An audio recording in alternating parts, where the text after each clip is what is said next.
Marang বুড়ো অপমান ধরম ব্যাপারী ধরম দালাল আডি সাবধান।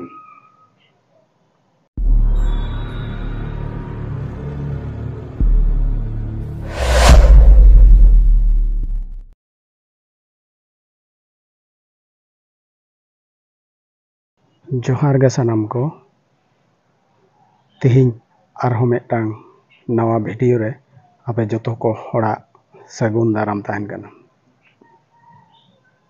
गाते को किछु दिन माड़ांग खन गे सोशल मीडिया रे मिदटांग भिडियो अडी तेद के भाइरालोग कना। ओना भिडियो रे बोन आंजम ᱧᱟᱢᱮᱫᱟ मिदटेज ईसाई धर्म प्रचारक मेंदो ईसाई कोरेन धर्म दालाल हे उनको दो दालाल मेनते के बोन छटियर कोमा। उनी दालाल आबोरेन मिदटेज जाहिर बोंगा सान्ताड़ भूलौ काते फुसलौ काते ईसाई धर्म रे सेलेद रेना ए कुरुमुटुइदा। ओना कॉल रेकॉर्डिंग मालांग बोन आंजम लेगे तारपरे उनी दो तेला बोन एम रुवाड़ाया। आदो मज गे थाय कना इन कते दो उनी शैताना चाले कमी एहब केदा। हे आदो शैतान दो कोटा कना ना बइन बुझाय जाम तरदा। शैतान दो लूसीफर nyutum kan तया आर अबो दो नोंडे दो मारांग बुरु चिली कुछ को ᱧᱩᱢ कोआ। उनका ऑल है ना अतो दया कते मा आपे हो ईसाई पे चला पे एकदम कुरुमुटुई पे नुआ बुझे पार दो चेत हो बनुआ आर औड़िया लिका गे जहाना जिसु दो आया मायांगे जरो को गोटा धरती रेन मानवा को लगी तीनम बड़ीजा आम जिसु ठे चला में निथ हड़ गoj कतेम चला लनका जिसु मिशन ते आम उंडे मितामा आमा कई इक कतामा उनका कोयमा इक कतामा आर जुदी उंडे पुलिस आम सेंद्रा को सेन लनका बाको ᱧᱟᱢ उंडे मेना मिशन रे पास्टर फादर को मेना मा ñेले में कोटा हड़ में गुब का दिया अदो महासय मेरे थाना बोले आयमा हड़ उनका चेत एम लई किदा चेत एम रोड किदा बुझ दाड़े आदम तो चेत एम लईदा जे जुदी ईश्वर पे आराधनाया एड़े खान आम दो खून काते से मर्डर काते हेज काते ईश्वरम होय खान उनी होय उकु दानांग मिया अकोय हो आदो पांजाते बांग को ᱧᱟᱢ मिया अर्थात क्राइम में ढकावदा आपेरेन ईश्वर जहां आपे पे मेनदा आमा कथा इnye कथा दो बांग काना आमा कथा थे उनी ईश्वर जुदी नेहरोआ ईश्वर ठेन जुदी नेहर जोहारोआ एड़े खान आम दो खून से मर्डर काते हो रिहेम ᱧᱟᱢᱟ आम दो अकोय हो बांग को साब दाड़ेयामा ताहले नोडे खन गे तुम प्रमाण केदा आसले शयतान दो अकोय काना आलेरेन जाहेर बोंगा सान्ताड़ रेन जहां देव देवता मेना को उनको दो आले दो नवा सिकनत दो बांग को एमालेया जे मी हड़ खून काते से मर्डर काते हेज काते हो उनी दोय आम दोय दो ताराम मिया कारण खून मर्डर दो हुयु कना मिदटे क्राइम ओना दो मारांग बुरु से जाहेरेरा अकोय हो बांग को मेना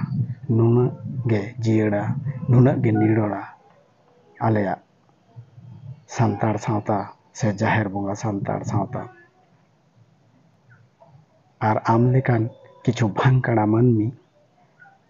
हिना निये लबते एटा धर्म रे कन्भार्ट काते नित सान्ताड़ सावताम दुसोया सान्ताड़ रेन धर्मम दुसोएट कोआ पृथ्वी रेना ओका धर्म हो एटा धर्म चेतान रे नोंका दुसौ दो बाय मेना आर बाइबल नियम लईआ बाइबल पढ़ाव काते चेत एम बुझ कदा हड़ भूलौ रेना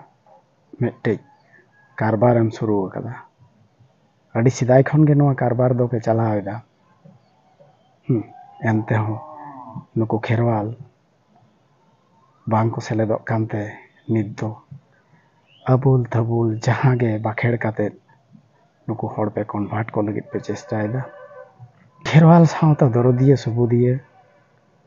जहां संगठन को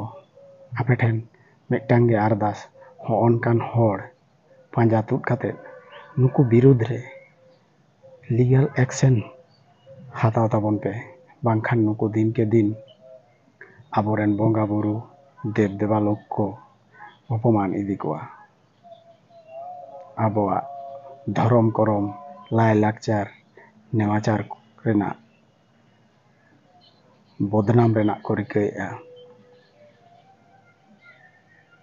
ᱡᱟᱦᱟᱸᱭ ᱟᱵᱚᱨᱮᱱ ᱥᱟᱶᱛᱟ ᱥᱩᱥᱟᱹᱨᱤᱭᱟᱹ ᱠᱚ ᱥᱟᱶᱛᱮ ᱤᱫᱤ ᱠᱟᱛᱮ ᱠᱚ ᱠᱟᱹᱢᱤ ᱠᱟᱱ ᱛᱟᱵᱚᱱᱟ, ᱩᱱᱠᱩ ᱴᱷᱮᱱ ᱱᱮᱦᱚᱨ ᱫᱟᱭᱟ ᱠᱟᱛᱮ ᱦᱚᱸᱜᱼᱚᱱᱠᱟᱱ ᱠᱚ ᱵᱷᱟᱝᱠᱟᱲᱟ ᱢᱟᱹᱱᱢᱤ ᱫᱤᱥᱚᱢ ᱠᱷᱚᱱ ᱯᱟᱸᱡᱟ ᱛᱩᱫ ᱠᱟᱛᱮ ᱱᱩᱠᱩ ᱵᱤᱨᱩᱫᱽ ᱨᱮ ᱯᱨᱚᱥᱟᱥᱚᱱᱤক ᱵᱷᱟᱵᱽᱛᱮ পদক্ষেপ হাতাও তাবন পে, তবে নাখান নুকু ভাঙকাড়া নোয়া জিনিস কো বন্ধয়া। শয়তান ᱫᱚ ᱚᱠᱚᱭᱴᱟᱜ ᱠᱟᱱᱟ ᱚᱱᱟ ᱵᱟᱹᱧ ᱵᱩᱡᱷᱟᱹᱣ ᱧᱟᱢ ᱩᱛᱟᱹᱨ ᱫᱟ। शैतान दो Lucifer nyutum kan taya ar abu do nonde do marang buru chili kucho ko nyum kwa।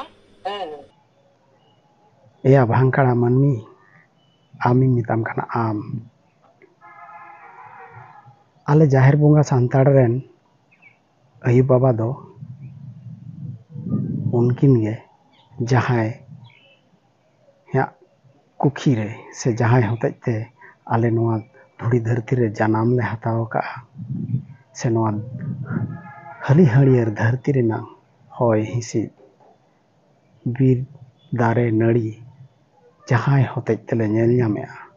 उनकिन गे आले रेन जनाम आयु बाबा तोआ दारे से जनाम दाता बाबा आले दो आयु बाबा मेनते उनकिन गेले बाड़ाय किना। आर मारांग बुरु जाहेर आयु से मोड़े को तुरुई को दो आले रेन बोंगा बुरु कना को, उनको दो आले रेन आराध्य देवता देवी कना को। उनको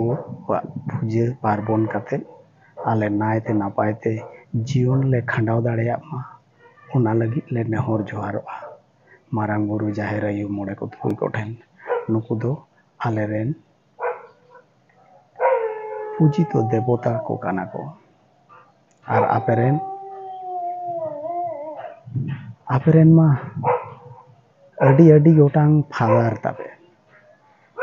फादर माने बाबा। ताहले आम ठेन मेटे के कुकलिंग दोहोयदा आपेरेन मा अडी गोटे फादर माने बाबा, फादर तो बाबा के पे मिता को ताई तो ताहले आपेरेन दो अडी गोटे फादर तापे, ताहले जहां रेन अडी गोटे आपात आई मीन टू से जहां रेन अडी गोटे बाबा ताय उनी दो चिली को मिताया। बदल बदल भाई भाई भाई मेरा भाई बदल बदल मेरा बदल। गाते को कमेंट तालाते उनी तेला एम रुवाड़ आय पे जे उनको दो चिली को मिता को जहां रेन अडी गोटांग आपात ताय उनको गिद्रे दो चिली गिद्रे को मिता को। ठीक मेना।